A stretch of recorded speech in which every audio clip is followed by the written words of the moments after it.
I rise today to oppose this bill and to speak in favor of Wisconsinites and their families being allowed to make their own healthcare decisions. This is the third speech in a row I've delivered where I've argued that the people of Wisconsin trust pediatricians, not politicians, when determining what is right. And I am here today, once again, alongside the pediatricians, arguing against a bill. Last time it was about keeping children safe in childcare settings, and this time we are concerned about necessary access to gender-affirming medical care. Wisconsin kids and their families deserve to be treated with dignity and respect. We should be here affirming human dignity, but we are not. We should be here respecting Wisconsin families and the healthcare decisions they're making alongside their doctors, the experts, but we are not. The mere introduction of this bill causes very serious mental health concerns for the LGBTQ+ community. The mere introduction of this bill hurts people. This is a politically motivated bill. We know from the first drafting file in 2021 that the first draft of this legislation was requested at 8:38 a.m. the morning after the 2020 election, the morning after Trump lost. The sample legislation provided to the drafter came from a right-wing group called the Family Policy Alliance. If you go to their website, you will likely see a banner across the landing page, quote, "Election 24, can social conservatives swing the election?" And if you scroll, you'll see their highlights, "Help not harm," and "Save girls' sports." Sound familiar? This bill before us came from a Colorado Springs-based right-wing group trying to win the 2024 presidential election. Not a Wisconsin legislator, not even a Wisconsinite. This group's goal nationwide is to win elections by attacking healthcare rights, to use women and pregnant people and the LGBTQ+ community as political footballs. And this time, those footballs are kids. You can title a bill whatever you want, that doesn't make it true. And in this case, this bill does not help, it harms. Even Republicans are against this bill. The national quest to divide and conquer Americans by using trans kids as political footballs faced the opposition of conservative Arkansas Republican former Governor Asa Hutchinson.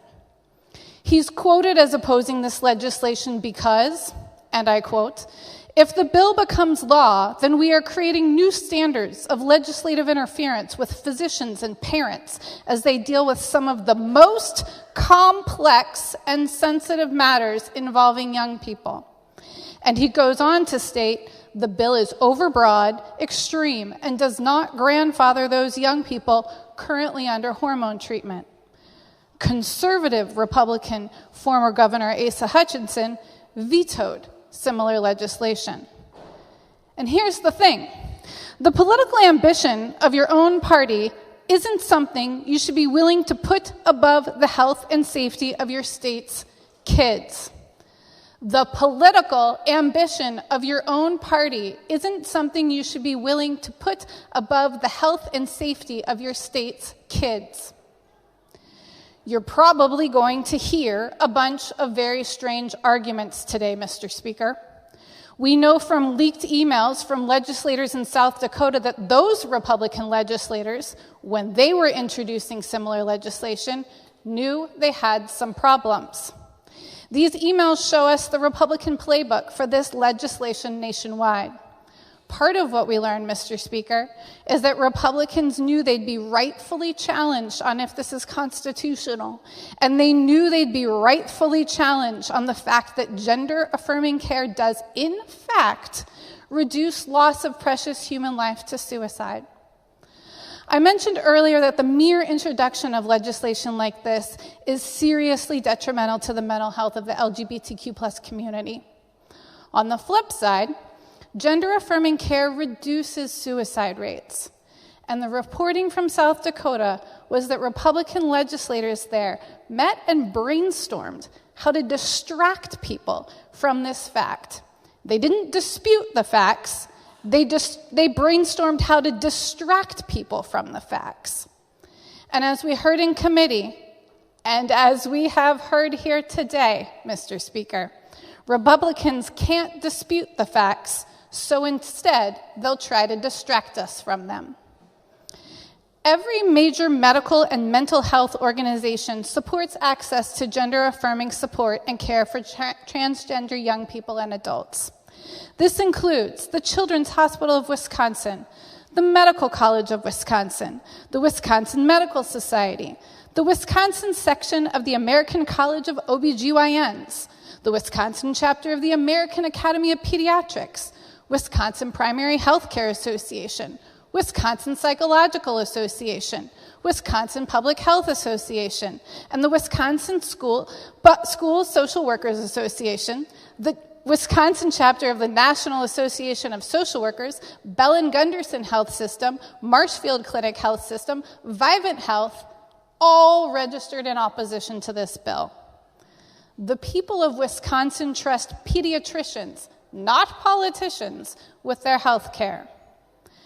And with that, I'd like to close with the words of one of my constituents.